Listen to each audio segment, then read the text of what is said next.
Gallagher Fenwick, vous êtes notre correspondant à Jérusalem. 12 heures après les faits, est-ce qu'on sait enfin qui est cet homme et ce qu'il s'est passé?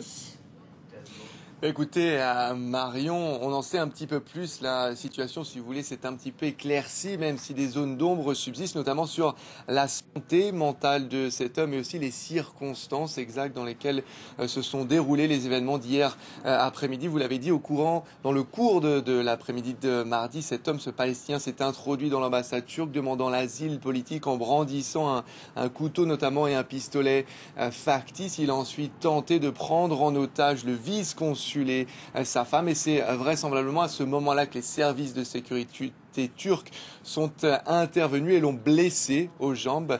par balle. Il s'est ensuite barricadé pendant près de 6 heures avant de se rendre aux autorités et donc d'être transféré vers un hôpital très proche pour y être soigné. Son avocat est arrivé sur place pour expliquer à la presse que cet homme, selon son avocat, n'est absolument pas fou, mais qu'il est sous le coup d'une menace de mort en Cisjordanie, accusé par l'autorité palestinienne d'avoir collaboré avec les autorités israéliennes, ce qu'ont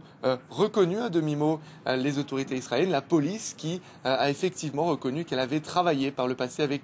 cet homme qui, il y a 4 ans, il faut le rappeler, avait de manière similaire tenté de s'introduire dans l'ambassade britannique à quelques centaines de mètres de cette ambassade turque pour à nouveau demander l'asile politique, ce qui lui avait été refusé.